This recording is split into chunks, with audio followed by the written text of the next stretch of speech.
Ecclesiasticus Chapter 33. There shall no evil happen unto him that feareth the Lord, but in temptation even again he will deliver him. A wise man hateth not the law, but he that is a hypocrite therein is as a ship in a storm. A man of understanding trusteth in the law, and the law is faithful unto him as an oracle.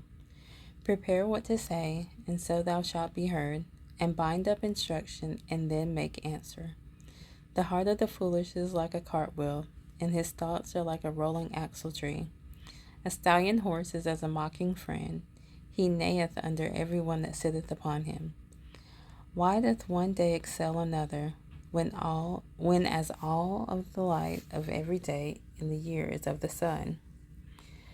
By the knowledge of the Lord they were distinguished, and he altered seasons and feasts. Some of them hath he made high days, and hallowed them, and some of them hath he made ordinary days. And all men are from the ground, and Adam was created of earth. In much knowledge the Lord hath divided them, and made their ways diverse. Some of them hath he blessed and exalted, and some of them he sanctified and set near himself. But some of them hath he cursed and brought low, and turned out of their places. As the clay is in the potter's hand, to fashion it at his pleasure, so man is in the hand of him that made him, to render to them as liketh him best. Good is set against evil, and life against death. So is the godly against the sinner, and the sinner against the godly. So look upon all the works of the Most High, and there are 2 and 2, one against another. I awaked up last of all, as one that gathereth after the grape gatherers. By the blessing of the Lord I profited, and tread my winepress like a gatherer of grapes. Consider that I labored not for myself only, but for all them that seek learning. Hear me, O ye great men of the people, and hearken with your ears, you rulers of the congregation.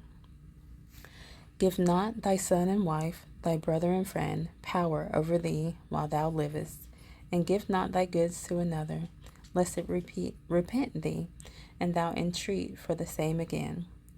As long as thou livest and hast breath in thee, give not thyself over to any. For better it is that thy children should seek to thee, than that thou shouldest stand to their courtesy. In all thy works keep to thyself the preeminence, leave not a stain in thine honor. And at time when thou shalt end thy days, and finish thy life, distribute thine inheritance. Fodder, a wand, and burdens are for the ass, and bread, correction, and work for a servant. If thou set thy servant to labor, thou shalt find rest. But if thou let him go idle, he shall seek liberty. A yoke and a collar do bow the neck. So are tortures and torments for an evil servant. Send him to labor, that he be not idle, for idleness teacheth much evil. Set him to work as is fit for him. If he be not obedient, put on more heavy fetters. But be not excessive toward any, and without discretion do nothing. If thou have a servant, let him be unto thee as thyself, because thou hast bought him with a price. And if thou have a servant, entreat him as a brother, for thou hast need of him, as of thine own soul. If thou entreat him evil, and he run from thee, which way wilt thou go to seek him?